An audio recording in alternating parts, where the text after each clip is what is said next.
Well, the debate for the best budget interface for guitarists and bassists has ended because this is the best budget interface for guitarists and bassists.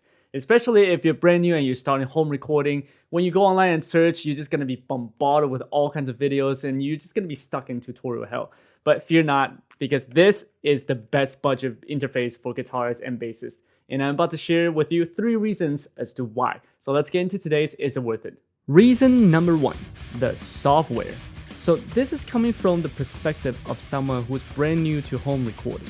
Like, if you just got your first interface and don't even have a DAW, which is Digital Audio Workstation, the software you use for the recording and mixing process. First, when you purchase the XIO, you get a free copy of Ableton Live 11 Lite, which is one of the industry standard DAW like Pro Tools, Cubase, or Logic Pro. Of course, the Lite version has a lot of limitations. For one, you can only record up to 8 audio and MIDI tracks, but if you're starting out brand new, this will absolutely be sufficient to get you started.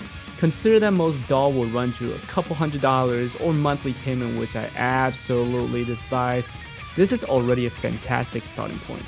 Now, if you already have your favorite DAW or you have a Mac so you can use GarageBand, there's 2 other free essential software that also come with the XIO, which are Amplitude 5 SE and ToneX SE. Amplitude is IK Multimedia's flagship amp and effects modeling software, and ToneX is their newer tone modeling software. Again, the SE, which stands for Special Edition version, only comes with a limited number of amps and effects, but it's absolutely enough to start out. So in the software department, it already beats other interfaces that's not targeted for guitarists. While a lot of the other popular interfaces like the ever so popular Focusrite Scarlett do include free software like Ableton Live 11 Lite, they lack the software that's specifically tailored for guitar and bass players. Reason number 2, this interface has 5 guitar-focused features that you will not find on other budget interfaces. Let's go explore the interface and look at those 5 features. Starting from the front, we have the input jack, which is a combo jack that takes your regular 1/4-inch instrument cable as well as XLR cable for microphones. Next to the input jack is the obvious headphone jack and an amp out output jack, which is the first unique feature, but we'll save this one for the last. Moving on to the top panel, we can see a couple standard knobs like the master, headphone volume knobs, and the monitoring knob. For those who are new to interfaces, this knob allows you to dial between hearing direct unprocessed signal versus signal that has been processed by your computer. On the left, you'll find gain dial that controls the gain level for your instruments or mic. Next to it is the gain meter, which you don't want it to reach clip or even near it when you're recording. Below that is the 48-volt phantom power switch, which you will need when you use a condenser microphone. As a side note, the ever so popular Shure SM7B is a dynamic microphone, so you will not need to use a phantom power for that. Now let's explore the 3 unique features that you won't find on other budget interfaces. First, there is an active passive switch that you can use to match your guitar's pickup. Next, we have the Z-tone impedance control, which according to IK Multimedia, it changes the guitar's tone by changing the impedance of the guitar input to go from a tighter/sharper tone to a thicker/bolder tone. I think it's probably the easiest if I just let you hear the difference instead.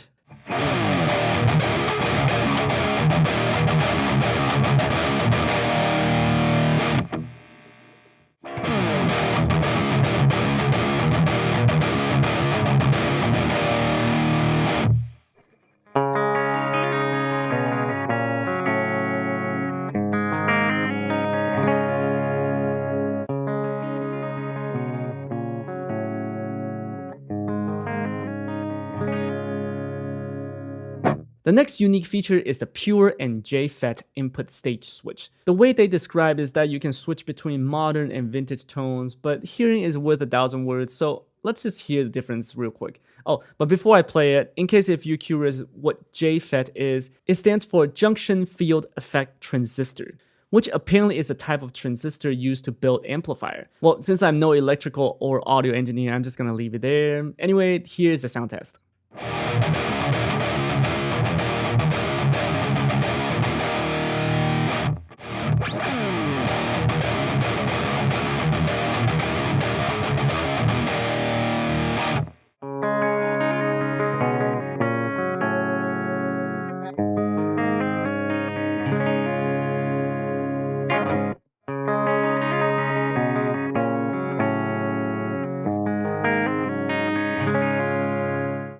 Now let's look in the back, and right away you will notice that compared to other interfaces in the same price range, the XIO1 has far more plugs. It has the standard left and right line out for your monitors, and MIDI in and output, but look, what is this? Expression pedal input?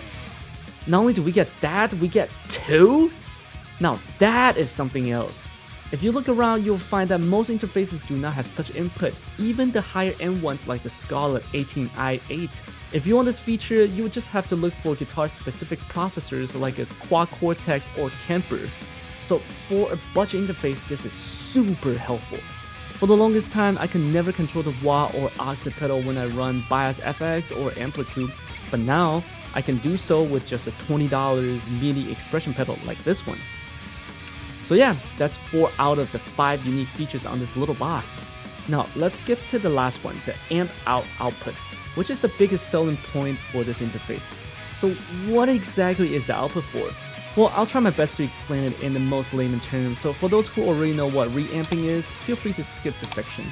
First and foremost, let's clear things up. Reamp and preamp are not at all related concepts. A preamp takes a weak low-level signal from a mic or instrument and boosts the signal up to a line-level signal. In the most fundamental sense, a preamp increases the gain of your signal and that's it.